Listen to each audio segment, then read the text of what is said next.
Good evening, everybody. Welcome to Photo Talk Plus episode 12. We've got an exciting show tonight. We've got a wonderful interview coming up with Teresa Stover and some great stories to talk about. And I'm here, as always, with my co-host, Lotus Carroll. Hello. And Lotus, you want to introduce the crew tonight? Who we've got? Yes, I do. I'm going to start off with our Googler, Chris Chabot. Hi there, everyone. How you doing?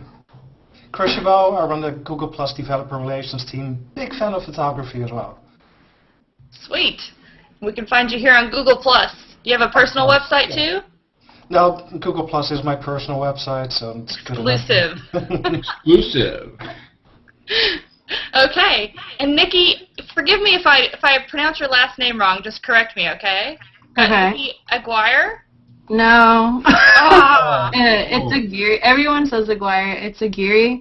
But it's Aguirre. actually, I don't even know if I can say my own name. It's Aguirre. Or Aguirre. I can't even say it. What's your name? You can say it however you want to. I can't say my own name, so just Aguirre.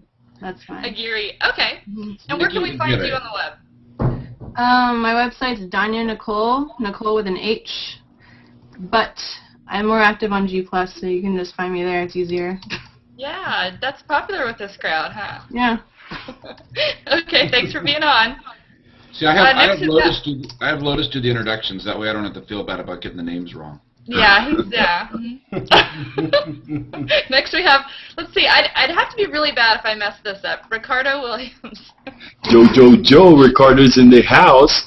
Oh. You can find my website at ricardowilliams.com, but it's pretty much not updated because I'm spending all my time on Google. But that's my website, so look me up, anybody. Say hi. Right. Who else we got, Lotus? Sorry guys, my Hangout window is little for me. She's going a little slow. Well, we do have Keith Barrett. Hey, Right. everybody. I'm Hangout Addict Keith Barrett from vidcastnetwork.com. From the vidcastnetwork.com. vidcastnetwork.com, and happy to be here. We lost. We lost. She'll be back. She'll be back. And, of course, we have our special guest tonight, Teresa. Hello. And, Teresa, where can people find you? Obviously, you're on Google+. Obviously, Google Plus. Actually, I'm probably there most. I do a website, teresastover.com. Teresa Stover is in folio.com. I'm on the Evil Place Facebook. Oh.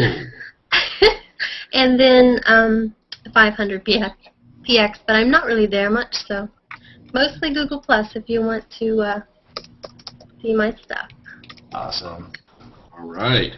Well, and Lotus Carroll will be back in just a second, but she's also on Google+. You can find her there.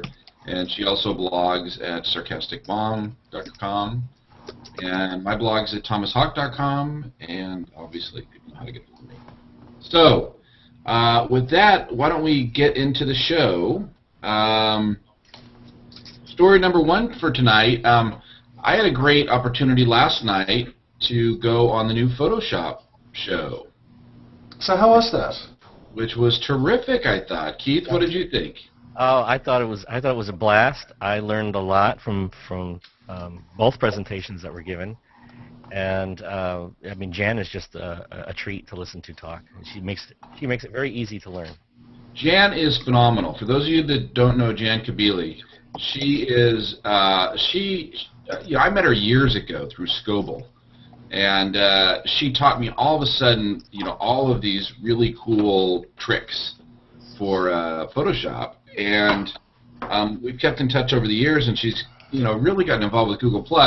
But she's a instructor for lynda.com, which is a wonderful resource where people actually pay money to go learn about Photoshop. And last night she had Sean Dugan on the show, that guy, I don't know about you, Keith, that guy just kind of blew my mind. Yeah, I have to actually go watch the video a couple of more times over again because he crammed a lot into his demonstration. He did a lot. This guy also would do crazy stuff like drag parking meters like way out into the desert for they're heavy. mile hikes. They weigh a lot. Yeah, I know. And he'd like do all to set up these shots, and he sort of had this combination where he would do all these tricks in Photoshop, but he also had this idea that like the original picture had to actually be, you know, authentic. You know. Oh, cool. Yeah. So he tried to stay somewhat close to reality. So he was actually dragging those parking meters. Yeah. Just in Photoshop with a mouse. That's awesome. He drug it all the way out there. I mean, you could certainly Photoshop a parking meter into the desert, but no, he kept that part authentic. And I just found, you know, I learned a lot of things. They did some layering masks last night, some tutorials. I think it's a great. I think Keith, you're right. It's going to be a great show for people to go back to watch it live, and then go back and look at the video almost like as a tutorial. Yeah, it was a lot of fun watching the chat room too, because the chat room was in on and loved every minute of it. And unfortunately, the chat room doesn't make it into the recording, so if you weren't there, you missed out on that piece of it. Right. And welcome back, Lotus. Thanks. I can only see Keith, and that's it. We can see That's you. all that matters. Keith is on the big screen, and I can see him, and I can't see anyone else at all. I can't see any thumbnails, but I'm here. Wow. Well, Lotus, tell us when you say you're here, where are you, by the way? Because you're not in Austin like you usually are tonight, are you? No, I'm not in Nashville, where I used to live. I'm at the fabulous Gaylord Opryland Hotel. I'm here for the Bliston Blogging Conference, and I'm going to lead a photo walk in the morning. Oh, very cool. Oh, nice. How many people you got going on the walk? It's 40-something that are signed up, so we'll see Nice. how many show up in the morning. Nice. And that Opry Hotel, that thing's like a amusement park practically, isn't it? There's a whole city inside of here. You don't ever have to leave. You can just live under the biodome. There are like 5 waterfalls, and there's like a river with a boat that takes tours, and there are all these like jungle plants and stuff. It's really cool. You know what's pretty close to there, I think, I may be wrong on this though, is the Country Western Wax Museum. It is. I saw it. Is it? Oh, you totally have to shoot that while you're there, because it's like the creepiest old wax figures from like the early 70s. Like they haven't been updated, and they're like melting, and it's perfect. They're Dusty, like this, crusty. Oh, that's cool. Yeah, that's awesome. that one. Johnny Okay, that's right Cash. there. Yeah. Yeah, I shot it a few years back when I shot Nashville, but it's a lot of fun. Well, that's great, Lotus. So you're leading that conference. You got anything else coming up? You doing any other photo walks? Nothing I can remember right now, but you know that doesn't mean I'm not doing something. Okay. Well, South by Southwest is coming up. Are you going to that? Oh yeah. Well, I'm going to be helping out with that photo walk that Trey is doing. Oh, yeah. There we go. Okay. And that's going to be exciting because I think that the photo walk this weekend in LA has like 300 people sign up.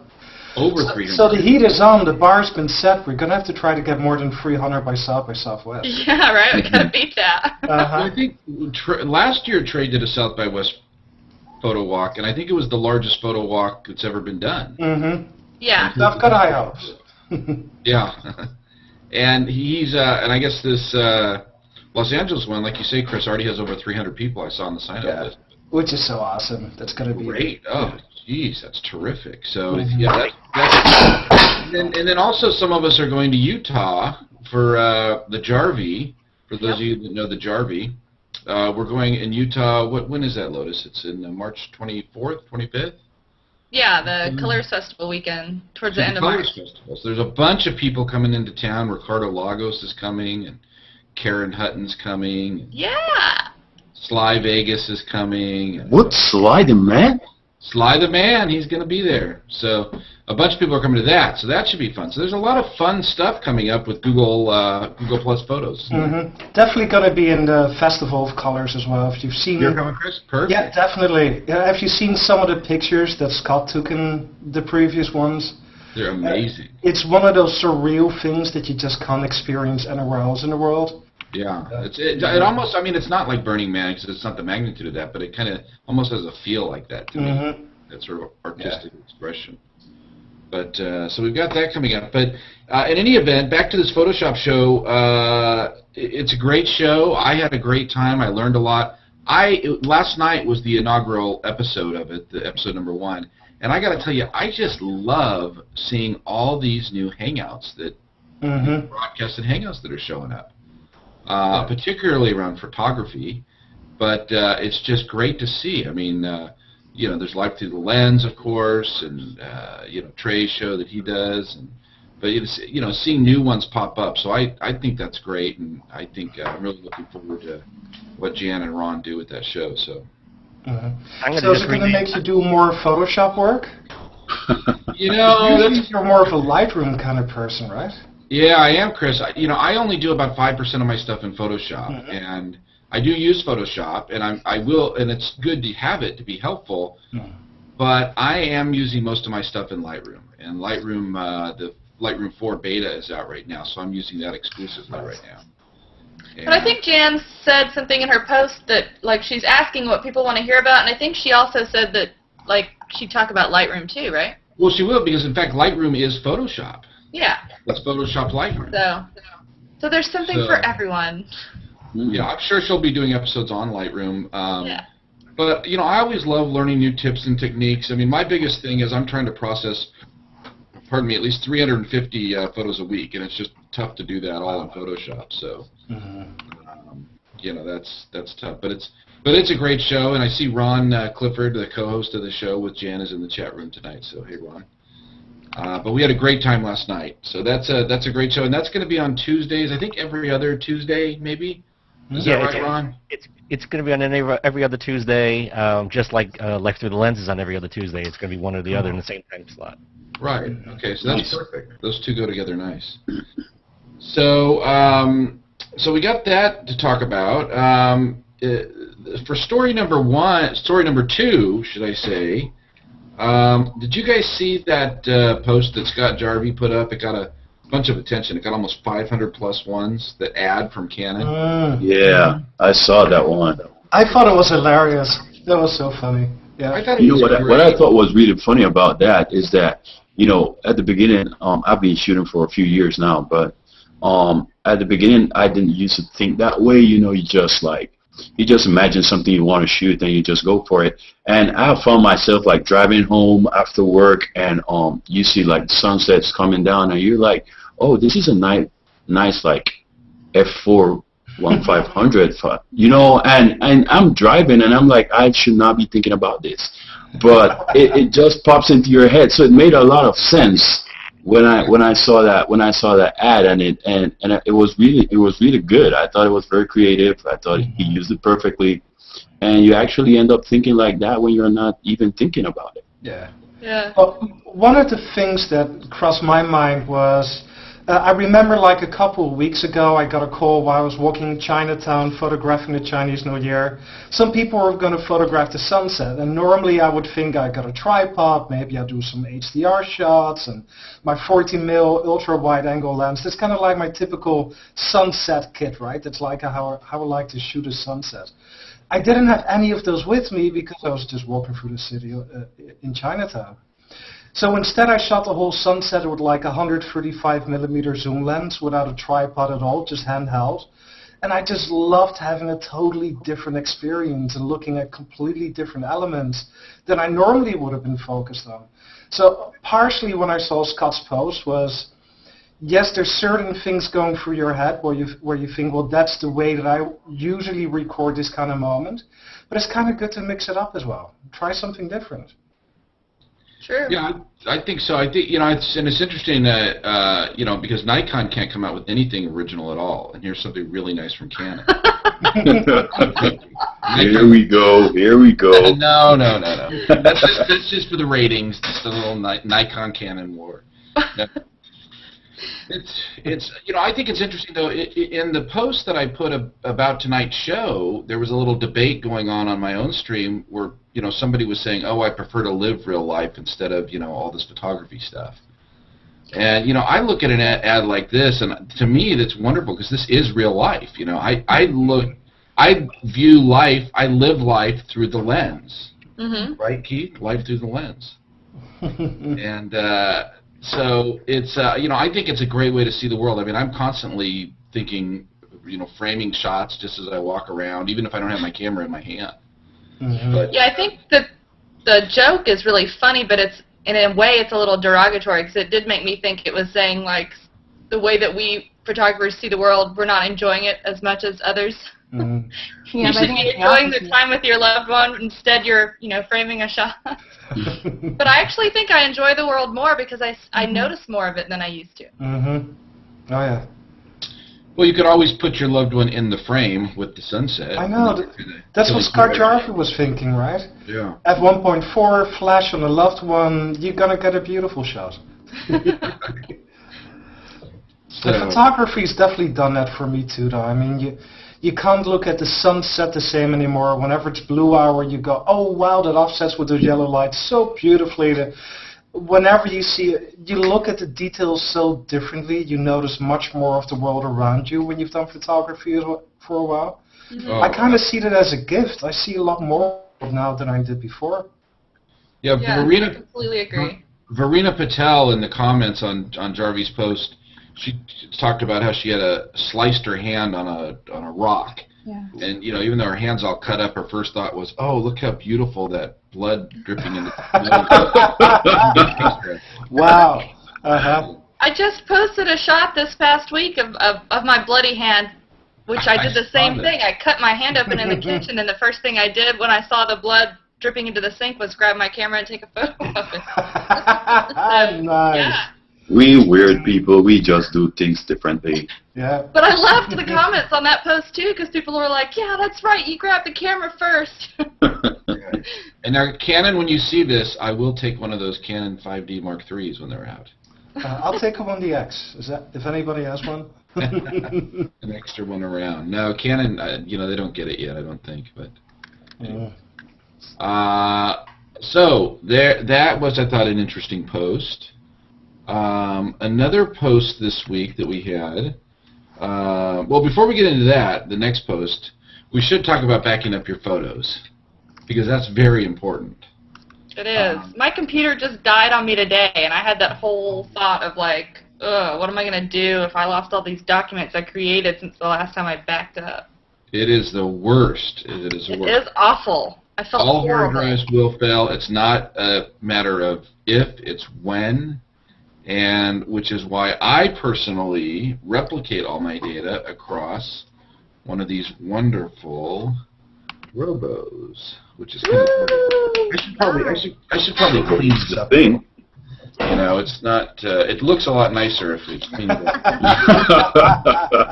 Nice. Nice. Mine's got like mud and everything on it because I'm a little. You can hold it up to the screen again, and we can see your face in it. There we go. How's that? Yes. Yeah, that's nice. Infinite. Recursion, I love it. Okay. So Drobo, I love Drobos. I use them for all of my archive stuff, and they're wonderful sponsors for our show. And we really appreciate their support. And if you don't have a Drobo yet, always a good time to buy one, and a very effective and efficient way for photographers to store their work in a very safe mechanism. So, and with that, let's also get into our next story, which is, speaking of, we touched on it earlier, but is this massive, massive photo walk coming up down in LA. 300 people. Is anybody here going on it by chance? No? Not me. I not was me. very tempted to go, but there's a photo walk near Santa Cruz as well, with Jay Patel and a few other people. So I really committed to going to that one. Okay, so you like Jay more than you like Trey and Tom. I figure I see Trey and Tom in South by Southwest, I have to spread it around a little bit. No, yeah, of course, I'm joking. But, I think it's terrific. I mean, I unfortunately can't make it, but if I were down in LA, I would definitely be there. That thing is going to be massive. I know. Yeah. It's a beautiful area for a photo walk as well. You got the Ferris wheel, the beach, the piers, gorgeous. Yep, it's going to be on a Sunday afternoon, evening. It's just going to be, what a delightful time. So, and you got looking forward to seeing all the pictures from there. That will be amazing. Oh, they if are. they all posted on Google+, can you imagine what the search will look like for that photo walk? Oh, I wonder what the hashtag's going to be. Yeah, we should find out. Yeah. We'll be able to see like how 300 different people saw the same pier on the same day. Yeah. That alone is kind of an amazing experience. That's going to be amazing. I mean, I can't imagine 300 people walking about with cameras. Mm-hmm. Yeah, no. I mean, I think what did we have? Almost 200 people maybe at the Stanford one. Didn't we? And that was big. That was huge. Yeah, but this 300 is just. Trey, I guess that's what happened when you get those rock stars like Trey and Tom together. So, you know, one of the things, you know, I think it may be the biggest photo walk ever. I think it may beat that Austin one from last year. But you know, speaking of Tom Anderson, I don't know. I had coffee this morning with him and Trey. They're up here in town, and I don't know if you saw Tom's post. He this week lost his Nikon D3S. Did you guys see I know. that? Oh, that's sad. I liked his description of it, though. I know.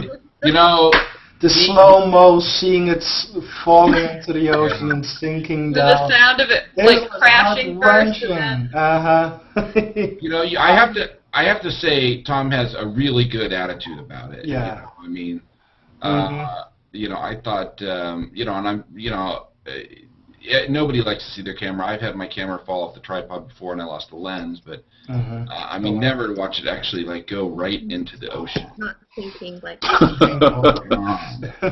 That would have been the saddest day of my life. me too, man. So, you know, that happens. Gear breaks. So Tom was asking what he should get as a replacement. Now, I'm not a Nikon guy. Who here shoots Nikon? I shoot Nikon. Okay, so we got Ricardo and Teresa both shoot Nikon. Yep. So you know, he was wondering, does he pay a little bit more and wait for the new D4 to come out? Or he said he couldn't get a D3S. He couldn't find one anywhere. Couldn't even buy one. So I'm what you would call an early adopter. I love new technology. If I know that a newer version of something is out, I have to get it, you know. So in that regard, I completely are on the side of waiting for the D4. On the other hand, there were a few photographers who suggested, well, just get a D3S right now, and then when the D4 comes out, use that on the tripod and just have the D3S swung around your shoulder. I've had that experience myself, like I was at the Salton Sea just over a week ago, and I was shooting these beautiful decayed structures. I had my tripod up, doing my thing there, and at a distance there was this rock star recording a video clip in front of one of these buildings.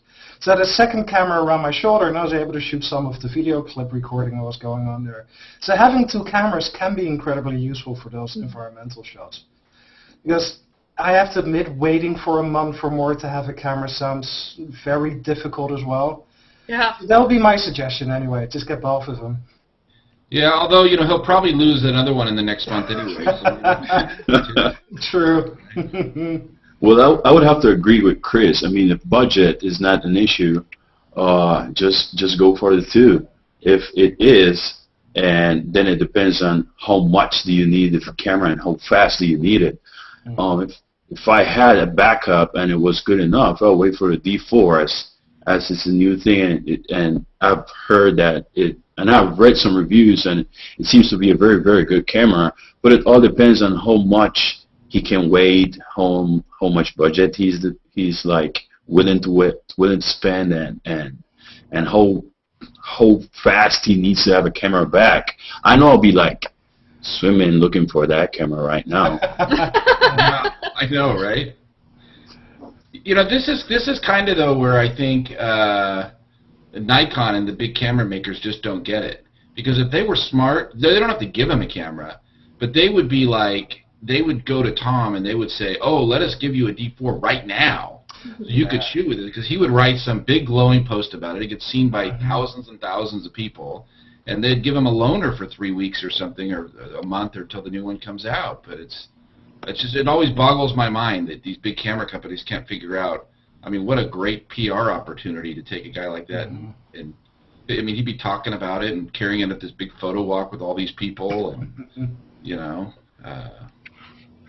But yeah, waiting is kind of crazy. I talked to Tom this morning because we, as I mentioned, we got together, and he was saying he thinks he might get a like a micro 4/3 camera just in the meantime, and just kind of play around with that, you know, and just kind of do something maybe a little bit different for a month or so. And of course, his buddy Trey has been promoting the Micro Four Third thinking anyway. They're really good systems. They're incredibly capable. So I guess in a way that could be a fun experiment. Just play with those for a month and see how well acquainted you can get with it. Yeah, or you could just shoot us new Lytro. You guys So seen how the was that? Lytro? Did you get a chance to play with it? Yeah. So Trey and Tom and I met with Eric this morning, and he brought the Lytro camera out, and it's pretty cool.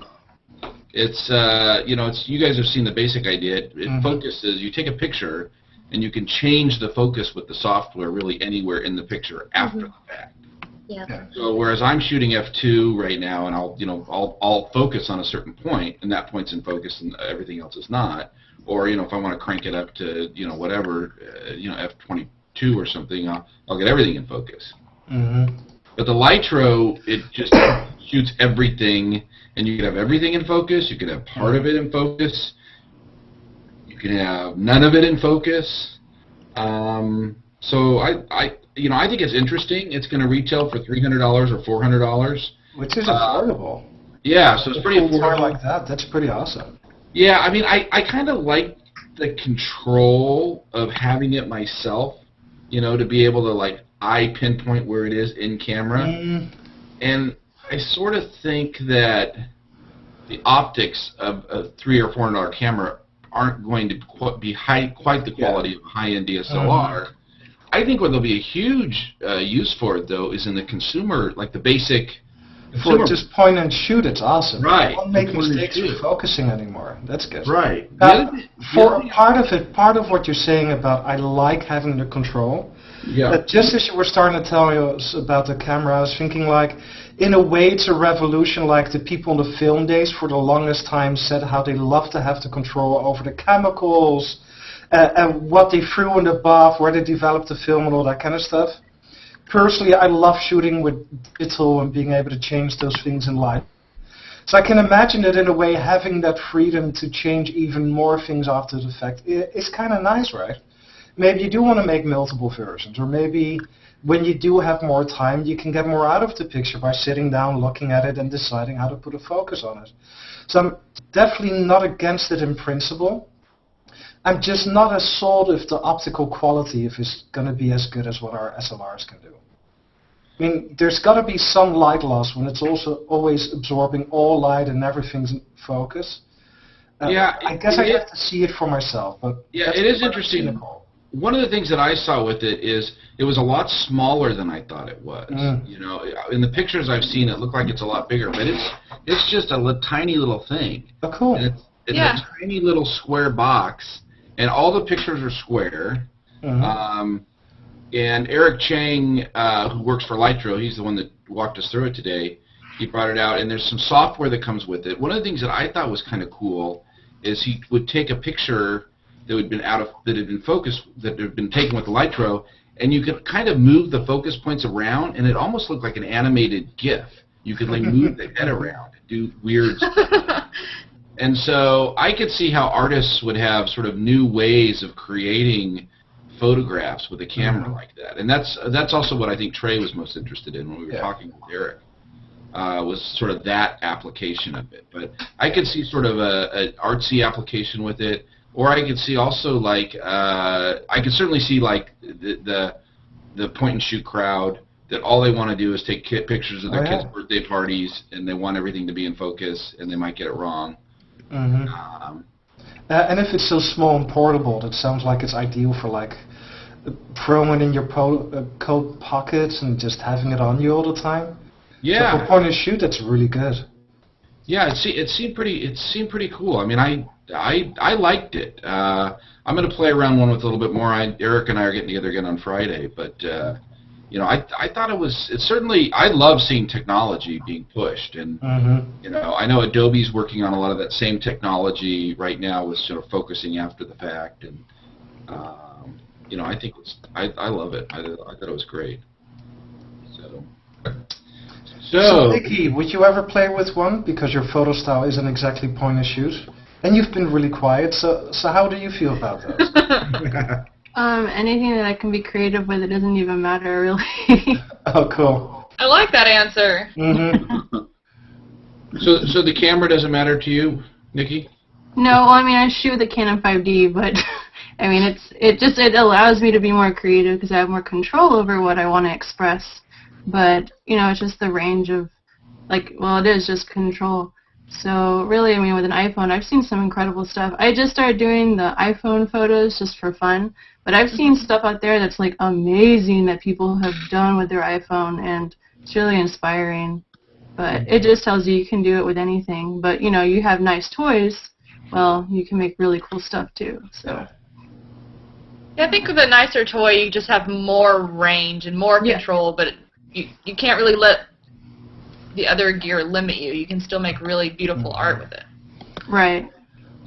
Exactly. Sometimes I would even say the reverse. You know how people talk about the HDR hole, or when they buy their first lens baby, they kind of disappear for a year before they start learning photography again. So sometimes having too many options can be really distracting as well. So in that regard, things like an iPhone really force you to focus on the composition and using sneaker zoom instead of swapping lenses, Mm-hmm. So maybe those restrictions can actually breed creativity as well. That's a good point. Yeah, well, I think any camera can be a tool. Some people go through these film phases. I can't imagine ever shooting film again. I know a lot of people do love it, but I'm always interested in just the technology in general and playing around with some new things. So the Lytros, they do look kind of cool too. They're like red or blue. They're sort of a different sort of edgy look. Cool. But I like those. So along with that topic, another thing to talk about for this week is, did you guys notice that they updated the lightbox view on Google Plus for photo? Oh, no, not at all. Tell me about it. I can't imagine you haven't heard about it. It's I'm sure you probably had to put poor Vincent Moe on there on a treadmill for 48 hours straight to get it done. But so do you guys like it, the improvements? I do. I thought there was a lot of criticism about the comments overlaying the photo. Yeah, nobody liked that. Yeah. And so now, just so people that are watching know, I mean, now what happens is when you pull it up in large view, the comments don't over them. And the photo's also bigger now, and I love bigger. Bigger is better, as far as I'm concerned. Bigger is better. Remember that. Right. Removing obstructions and making the photo bigger, you can't go wrong. And remember that when you clicked on the photo, you can just press the space bar and automatically go to the full zoom. Yeah, I love that.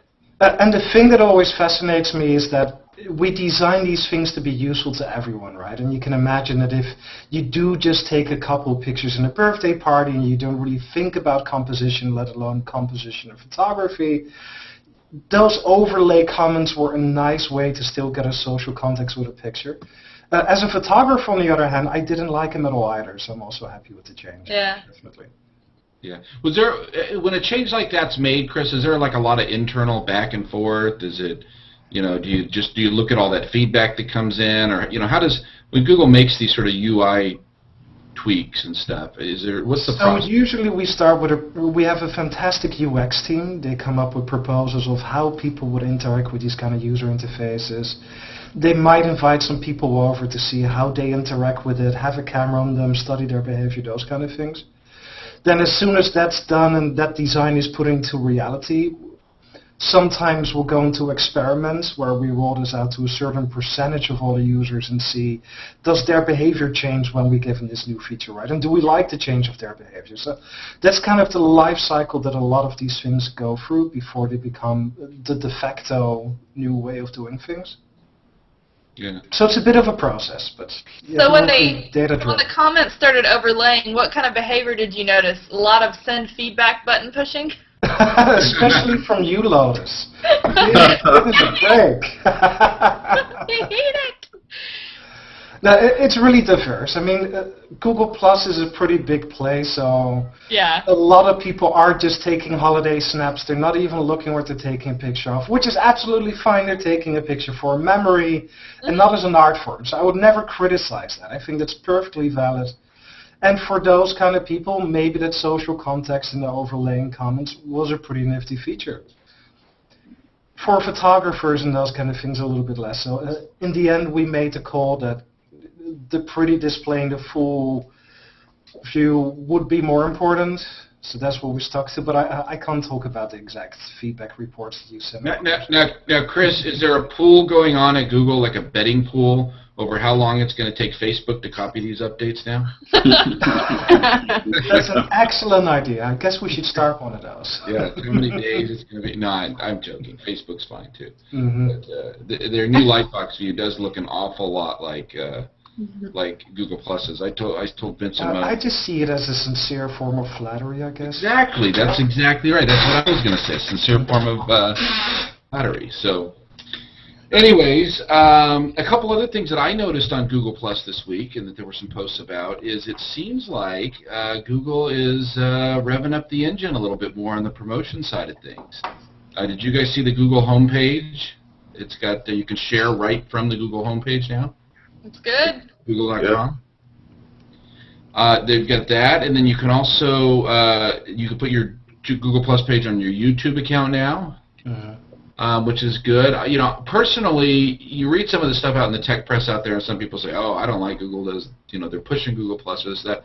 I love it because I want to get everybody on Google Plus. I think it's the best platform for photographers out there, and so the more people that see it everywhere, I think Google should be using every possible angle to promote this thing. I mean, what do you guys think? Agreed. I think that I am with you. I'm with you on this, Thomas. I think they should. I don't think they're doing anything wrong. I think they're just making everything more accessible for all of us. And I see it as a plus. I see it as making things easier for all of us and making things more fluid. You don't have to go here and then go there. You can almost do anything from anywhere. So that's pushing ourselves and pushing the brand even further. So I think it's a win-win. I don't have any complaint about those things. Not at all. Yeah, integrating is good. It makes life easier. Yep. And I think that one of the things that especially some of the tech press has to get used to is that Google used to build very separate products. Whereas with Google Plus, we're not doing that. What we're doing instead is saying, how can we make everything that Google does better? So we want Android phones to be better, right? And Chrome web browsers and the Google search page and Google search and YouTube and everything else we're doing. So we're not treating this as a separate product. We're treating this as Google, but then with a plus, of course. That's the obvious logo and the obvious pun as well. So it's about making everything in Google better by adding people awareness to it. So wherever we're improving a product with social functionality, we're not seeing that so much as cross-promotion. We're seeing that as a natural outcome of going through the process of improving everything we do. Mm-hmm. Yeah, see, I see it. I guess I see it as both, and I like it as both, because I wrote a blog post after the Search Plus Your World stuff came out, and I said, look, because there were some people that were a little critical of that, and I said, look, I love this, because now when I search for photos, like I'm going to go see a city or something. All of a sudden, what's it doing? It's pulling up all these photos by people I know. Oh, yeah. Instead of these random postcardly photos that, now I could call somebody up and I could say, hey, look, where'd you take that photo? You're my friend. And, it's a relevancy, a degree of relevancy. You call them up and be like, hey, buddy, why didn't you take me with you on that trip? Well, you had all these complainers out there that are saying, oh no, I don't want to see that, blah blah blah. And I'm like, well, two things. First of all, if you don't want to see it, just hit Command-Shift-N and open incognito window. You're not logged in. You're not going to see the customization to you. But the other thing that I thought is ridiculous is, how much are you paying for Google, right? Hey, there's this saying I've heard. You might have heard it too. Haters gonna hate. Yeah, right. Isn't there like a meme around that somewhere? Yeah. Taters are going to tate. Ratings are going to be great. People just like to complain. Well, anyways, but I do like the cross promotion as well, because I think Yeah, I I do think as a business, Google wants to win. I love that. You know, you see, Vic Gundotra staying up to like 2 in the morning and like dealing with stuff on the thing, and you can tell, Chris. I mean, you guys and your team, you guys want to win, and I think absolutely you use every angle you can, and so I like it. I want to be like Google when I grow up. Oh, that is so sweet. Well, anyways, this is not one big Google commercial, of course. So. No, oh, no, I like this topic. Can we go back to the? But speaking of great ideas and commercials too, a little bit, I guess. SmugMug. Have you guys heard of it? Right here, SmugMug. Oh, yeah. Here we go. Right Awesome. there. Right in there, SmugMug. I don't have one of those. I'm just saying. and I'll show you guys this trick. I showed these guys this trick earlier. See, SmugMug. Hey, I +1 that. Nice. So, and if you haven't +1 SmugMug's page yet, go ahead and go do that. Because we like them because they sponsor our show. And one thing with SmugMug this week, I don't know if you guys saw. I saw a post that Vivienne Gucwa put up, where she's now selling prints on SmugMug. Mm-hmm. So her page, I thought her page looked great. Let's see, I think I've got it here. Where is it? Yeah, there it is. I'll share a screen here.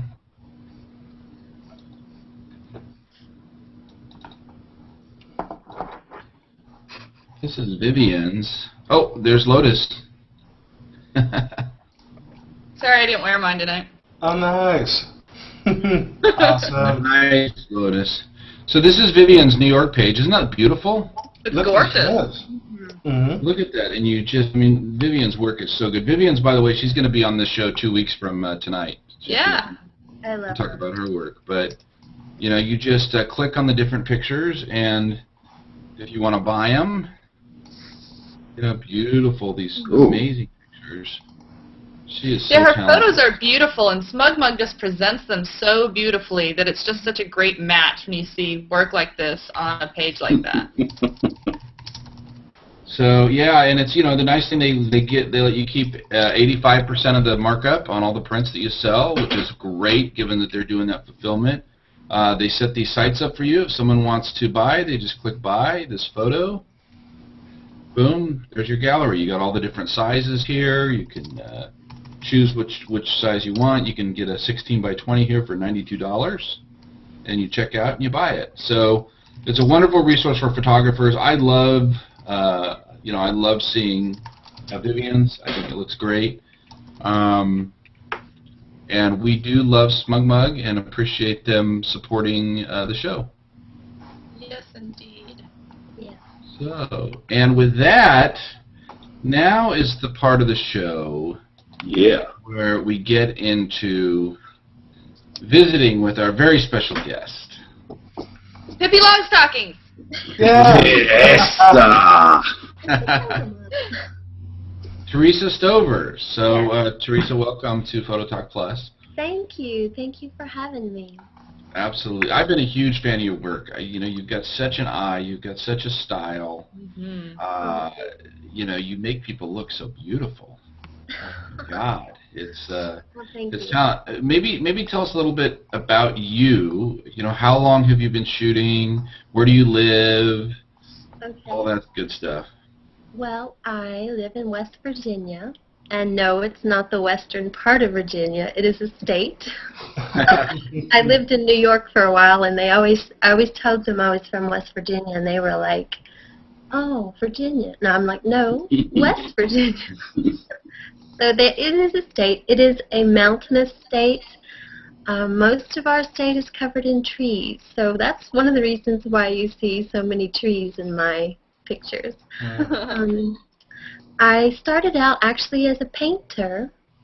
I was a painter for, I guess, the biggest part of my life. And about 3 years ago, I got my first DSLR. I primarily got it to take landscape shots of, pictures that I would like to paint later. And I ended up liking the photographs more than I did my paintings. I have to say that I haven't picked up a paintbrush since. So Oh, wow. that's terrible. Wow. But I like to consider myself as a visual artist instead of photographer, because I rarely ever stick with the photograph. I always usually alter that in some way with Photoshop, usually. I do a lot of layers, textures. I like to add a little bit of imperfection, because it seems as though digital is so perfect. And I guess a lot of people like that, but I like something that gives it an individual look, something a little different. So I do a lot of layers and textures to add depth, maybe dimension, maybe even just a patina type tone or something to my pictures. Now, Teresa, how much of your work is done in Photoshop?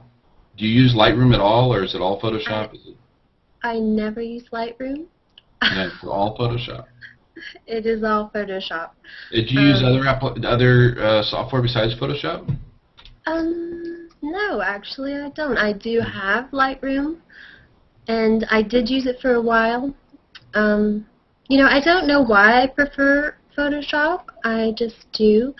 A lot of people think that's kind of ancient technique, but Well, no, I mean, if you want to add you work with texture so much, it makes sense to me yeah, well, that you would work in Photoshop more. yeah, I do. Now, if I'm doing like a birthday party or something, for my kids or something, or someone else, I may just run it through Lightroom, like with the presets or something. I don't actually, touch each photograph with, let's say, a texture or something. But if it's a special piece, and I kind of like to give myself that type of signature look, I like to take my time with it. And I rarely ever start out with a preconceived idea of what the finished product is going to look like. I kind of start working on it, and it takes a life of its own, and I never know really what it's going to end up looking like in the end. So it's sometimes difficult to duplicate what I've already done. Were you that way when you were painting primarily too? Yes, I was. I was always trying to, I guess, let it take on a life of its own, a type of, I don't know, I will take maybe 100 photographs and like only one of them at one particular location. And it's simply because I'm looking for more of a feeling than a look, if that makes any sense at all. Oh, it does. Mm. So that's, Now, Teresa, you have some of your work here that we can take a look at tonight too, right? I do, yes. I would love to see some when we talk about it. Okay, I will. Now this is, let me look. You got to hit screen share. Lotus still has her screen share turned on. I think she's going to I'm leave it screen on all sharing. night. I'm going to start out with this one here. This actually, can you see that now? Yeah. You. Bam! This is actually, I recently got a lens baby. I just wanted to experiment with it, but I was, not able to take that self-portrait with my lens baby. I'm like, oh, how am I going to do this? So what I did was I set up my tripod with this particular shot. I shot the tree with the lens baby. And then I changed my lens to my 24-70. And I had to have a little bit of help getting into the tree. So then I shot, of course, myself in the tree with the 24-70. And then later in post work, I was able to layer the lens baby shot of the tree, over top of my photograph with the 24-70, the self-portrait. And then I just erased, part of the picture so that I would appear to be in the tree with the lens baby effect. That's great. So that's how I got the lens baby look on that particular image. And you know, and I had looked at that tree all summer long, and I kept saying, there's a photograph in that tree, there's a photograph there, but I didn't really know what it was, and that particular day, I didn't really know what I was going to do, and if you would look at that set, I looked so retarded up there in the tree, just flopping around, trying not to fall out, getting stuck on my dress. It was really rough. But have you ever considered just getting a lens, baby lens? I do have one, yes. Okay. Yes, But with the lens, maybe you have to use your hand with it while you're moving it. True. Yes. So it's difficult to be in the tree and doing that with the lens. Yes, I mean, there's no way to really get the same look without that. I don't even know how you could. I played with lens babies before. They're tough to master. Boy, they're very difficult. They're unwieldy. They're all over the place. You know, they they really are. They're very difficult. But that's just one example of some of the things that that I would do. Now, if I was actually shooting someone else, I wouldn't have to do that. Of course, I would just shoot them with the lens baby, and then just either make it monochrome or whatever I wanted to do to it. So that's basically, I think I did add a bit of texture to this one, that there's a little bit of Vogue bubbles there, which you can see on the side. Well, that wasn't natural. That was just like a texture that I added. Where do you get your textures? I get a lot of them from myself. I'll just start shooting something, and then if I see something that looks good, for instance, to get good Vogue, how anybody can do that. You just out of focus lights or whatever. Sure. And that works really great. And just save those, in a folder. I have labeled textures, and then I can go back later and, add those for just, actually if you'll just shoot things like drywall or, just odd off-the-wall things. And whenever I do them in layers, I'll just go through the different settings. Usually I end up with multiply or just maybe like an overlay is the only two settings that I focus on a lot. Then I'll just use a mask with that. But that's one of my self-portraits. Now this right here is what I find myself shooting a lot. You can see her. I still see the same picture. Did it change? Yeah. Okay. Can you see it now? It might take a second. It might take a little bit. Let me see. No, I still see the... Oh, okay. There we go. Yay! Okay, this, I have to plug my granddaughter. I can't help it. Wait a minute. Granddaughter? Yes. Are you kidding me? Wow. I'm not kidding. I don't believe that for a second. It is. Granddaughter. So she's my primary subject at the moment. Just because she steals my heart and eats her feet. How can you not like something? That's nice. Beautiful. That's Okay, adorable. now, thank you. This particular photograph is, I would say, in my top 5 of favorite photographs. I love it. This is the intentional camera movement. It is a winter forest. This is handheld, though. I don't know. A lot of photographers might do that, like on a tripod or something. But this was like my first attempt at that. And is that water that's underneath those trees? This is a snow-covered forest. It's a forest. And there's snow covered on the ground, and of course it's stuck to the sides of the trees. So it looks as though the trees are actually painted on each side white. And then the sun is actually very low in the sky, and if you'll look in the V shape, that's the sun, and behind there setting. So I was just... Did you move the camera up and down or in all directions? Yes, I did. Up and down. Just up and down. And to get that spotty look, I added a bit of texture to that because it just was too clean looking. It just didn't have a dirty look, which I kind of like that dirty look, so I did add a bit of texture to this one. And this, I just love it. I know photographers have their favorites, and a lot of times what is one photographer's favorite is not like a public favorite. But I love this photograph. I love the dreamy look of this, especially how the trees kind of blend into the snow-covered landscape. Yes. Gorgeous. It's beautiful. Beautiful. So Teresa, I have a question, a question I think like a lot of people would like to know. You're obviously a very beautiful woman, and you take amazing portraits. They're beautiful self-portraits, and as a photographer, personally, I think that taking self-portraits is one of the most difficult things to do. And a lot of people don't do it because they don't feel they're cut out for it, or they feel like they're not going to do a good job. But that helped me as a photographer to like improve the way I shoot in every other circumstance. So what advice would you give like an amateur or any kind of photographer about shooting self-portraits, about not feeling that they're not good enough to do it, or about like, you know, conquering that fear and just hacking at it and just doing it? You know, I think the best thing to do is just get out there and do it.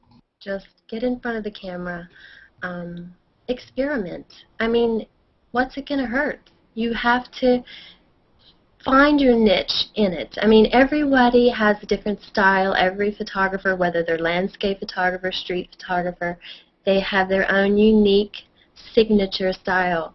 And if you want to be, you know, into self-portraits and experiment that way, I would suggest just trying some things.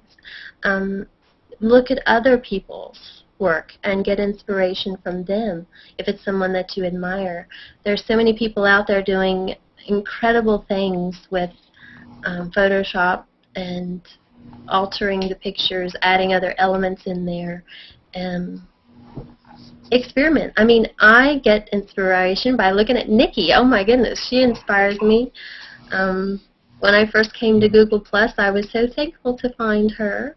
Oh, I remember that. We were both like the self-portrait artists. I know. So I think, Ricardo, anyone that wants to do that, they just need to have faith in themselves and faith in their ability to be themselves in front of the camera. A lot of times whenever I'm doing self-portraits, all that I need to find inspiration is one article, whether it be a peacock feather or a piece of cloth that I found at the thrift store, or even an article of furniture or something. It just pops in my head an idea, and I'm like, I have to go try this. And of course, sometimes it doesn't always work out, but it is worth, I mean, what's it going to hurt? It's a picture. Maybe some of your time, but if it's something that you enjoy doing, I think it's time well spent. Bam. So, I don't know if that answered your question. Teresa, what got you to start getting in front of the camera? Because you were talking about being a painter, and you said that you primarily got the camera to take photos of landscapes. You thought you might want to paint. When did that change and you started focusing a little bit more on the self-portraiture? And why? Oh, I have to confess, that was Flickr's fault. I had a Flickr account, and I had never really seen anywhere else people that photograph themselves like they did on Flickr, and I'm like, wow, this is so cool. I was just blown away that someone was able to take a photograph of themselves, and it looked so amazing, so I got a remote. And the rest is history. Yeah. Now, Teresa, how did you get from Flickr to Google+? Because a lot of people seem to sort of make that transition. How did that happen for you? I was actually invited by one of my friends, Sarah Hampton, and Levi Moore was a big encourager of Google+, very big promoter. And whenever I came over here, I loved it. I mean, it was just the community, the sense of community, and the way that people would actually share your photographs and be encouraging, and it was truly unlike any experience I've ever had photographically speaking, as far as like a community or a sense of belonging somewhere. Oops, So that was Lotus, she'll be back. She'll be back. Yeah, no, I think that's always interesting hearing people that were on Flickr and pretty active on Flickr. You know, obviously I was very active on Flickr myself, and I still am. But seeing them make that transition to Google Plus and what is it about Google Plus, I think a lot of it is the community, because that's what I've found. It's the people. It's the community that's sort of gelled together. I mean, it's all of you. And to Google's credit to a bit, you know, some of what they've created for us, like this Hangout right here, right? I mean, here, this is the first time you and I have ever talked face to face. I know, yeah. And but now I think that creates sort of a stronger friendships and relationships when people have these different tools. So I think the community, I think you hit the nail on the head there. I mean, that's what did it for me. It was just the fact that it wasn't as though I was just putting up a photograph. It was more like they embraced me and truly enjoyed my work. Not that the Flickr people didn't. It was just more of a, it was just a totally different experience. One of the things that comes to mind is something that Trey Ratcliff said. And he mentioned that what can often happen is when you're trying to grow as a photographer, you reach out to other photographers and they look at your work completely different than a normal human being would, right? That they would criticize what f-stop you used or how you exposed it or what kind of gear you're using, or they will ask you what kind of lens you used. Whereas I find it on Google Plus you have people enjoying art. It's not so much photographers bragging about gear or poses to other photographers. So I think that's one of the magical things that's definitely happening here is that... Well, Chris, I think you're right. Yeah. And I think part of that is the fact that Flickr is more of a community, I think, for photographers, whereas Google Plus is more of a broad, general community. So I know as a photographer, I like having both. I like being around other photographers and having that part of the community, but it's also nice to have this sort of audience of non-photographers that just appreciate your work. And these people never would have made their way onto Flickr to look at it, but because they're using Google Plus for something else, you know, they'll spend part of their Google Plus experience appreciating some art as well, which I think is great. Yeah. Oh, I totally agree. Yeah. Teresa, now, and I call you Teresa because you know it's just easier for me. But as an artist, as everyone that's here is an artist, you know, art is very subjective, and you know a lot of people get praise and they get critiques for their art, and for amateurs or for people coming up, receiving or getting critiques is very difficult. But I think it happens to everyone, to the great photographers and to the amateurs also. We just handle it different. You, as a great accomplished photographer that you are in my eyes, and I think as everybody in the chat and everybody here in the Hangout would think, I'm sure you receive also good and bad reviews about your photos. But I think that the biggest thing is not letting the bad reviews get you down. But how do you handle it? I mean, how do you, or what would you advise to the newcomers? Because like people can get like easily discouraged and then just stop taking photos. But we don't want to do that. And then like a normal guy would tell them, well, everybody, you know, don't listen. Everybody says things about your photos. It's a very subjective thing. But how would you handle it? What would you tell someone? How would you tell someone to handle that? Because like it happens to everyone, but listening from you or from any other photographer that's well renowned or well appreciated, it will surely make a difference. So what would you tell those people? Well, I would think, I mean, and I have to admit that I've had my share of negative energy, not towards other people, but shed on me. First of all, because haters gonna hate. Yeah, I'm slightly controversial sometimes with some of the things that I post, but I would say to them the same thing that I do is focus on all the good. I mean, there may be 100 wonderful, beautiful comments about your photograph and some one person come and say something negative. You know, let them say it, let it roll off your back, and just keep moving, because it is the majority of people who are very genuinely moved by your photographs, or they wouldn't comment, I don't think. I mean, if they really do enjoy your work, don't let the one bad seed ruin the whole apple. The other thing you could do is you could block them and then just go trash them over on Twitter. Actually, Some people operate. I mean, it's difficult, you know, and I think it's harder on me. I've seen some of my Google Plus friends be attacked here, and not attacked, but just some nasty things be said on their stream, and it just makes me so mad. It infuriates me and makes me want to just go stand up for them. Makes you want to go BAM and just go get them, right? I know. But I know. But I think it's the same as our daily life.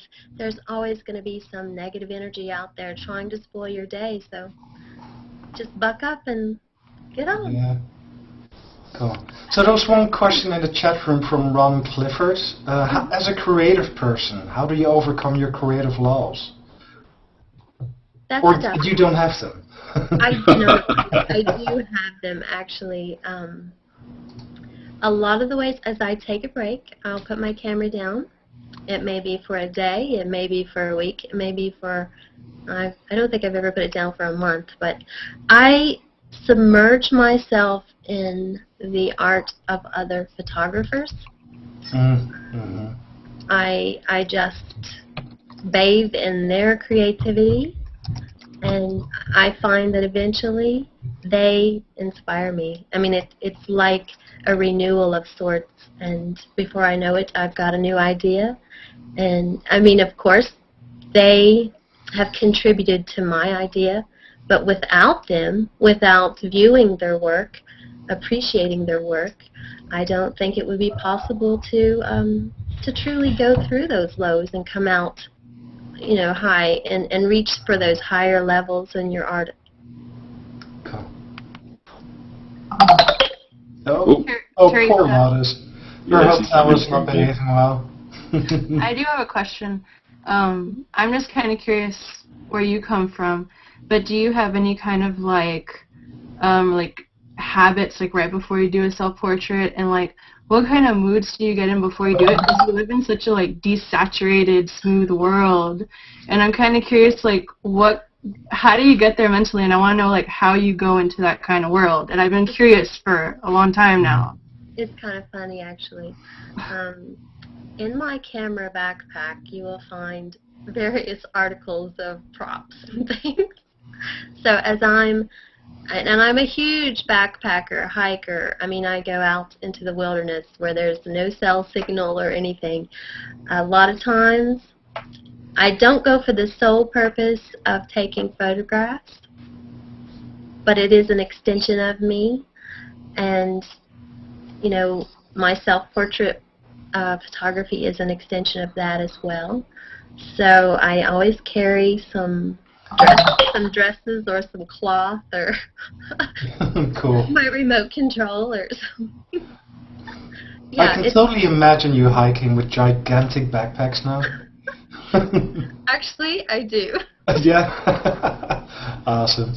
But Niki, that is, you know, as far as preparing, I am always on the lookout for something unique. Like the tree photograph that I showed you, I looked at it all summer long, and I just knew there's a photograph there in that tree. I didn't know what it was, but eventually it came to me and what I wanted to do.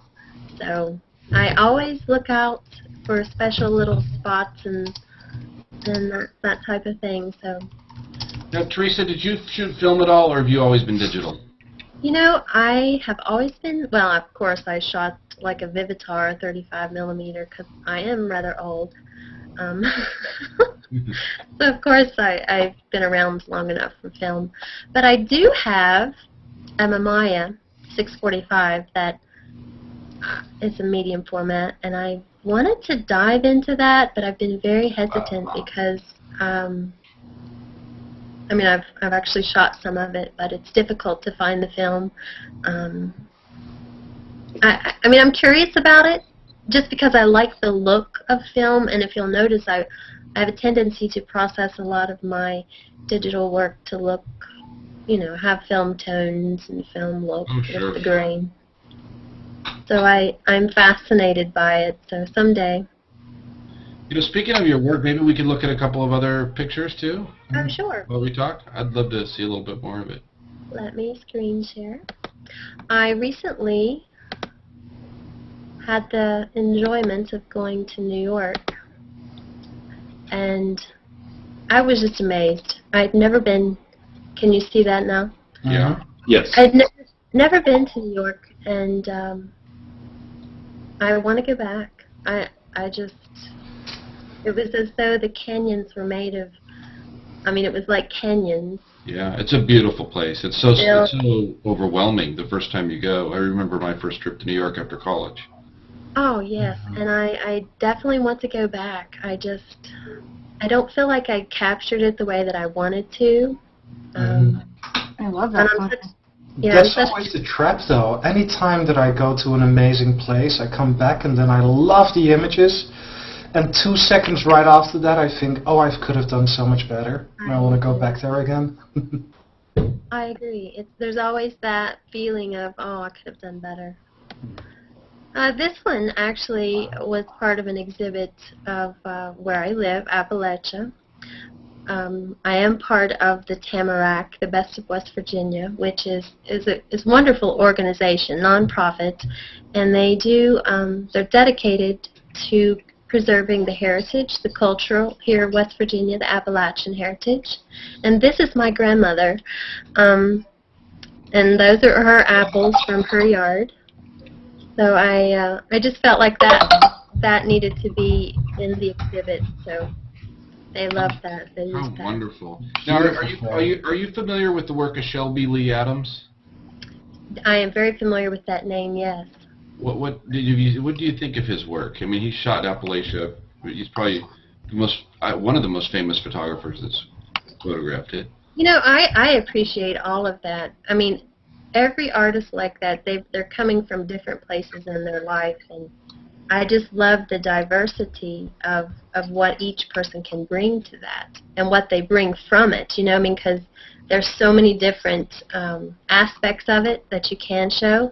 Yeah. And actually, I've got right here, one of my greatest adventures was going into the coal mines, which is a huge heritage. I went 7 miles into the ground. Wow. Wow. That is amazing. The only light I had was the one on my hat, and I was wearing a hat just like that. And I was down there with all of these men, and I was able to see the conditions that they worked in. It was, I suppose, one of the greatest, as far as just being on location. And it was so pitch black. I had my ISO up to like 3200, I think, and you couldn't use a flash because it totally took away all of the natural atmosphere, the darkness and all. So all the light that I used was just the lights from the other miners. I would have them shine their lights on this particular man or some of the other miners, and it was a great experience. Now, how did you get into a coal mine? Is this just contacts that you knew, or? Yes, contacts that I knew, friends. This coal mine, they were so very gracious to let me go down there because this is kind of like a no-no. They don't really let people down there because of all of the disasters and things that's happened recently. So I was able to see how they mined conventionally and how they mined, with the new way with like a long wall miner, which actually rips out massive chunks of the earth. It was unbelievable to see this equipment down there. I have to say, so far that's probably have been my greatest adventure as far as actually on location. Those are wonderful.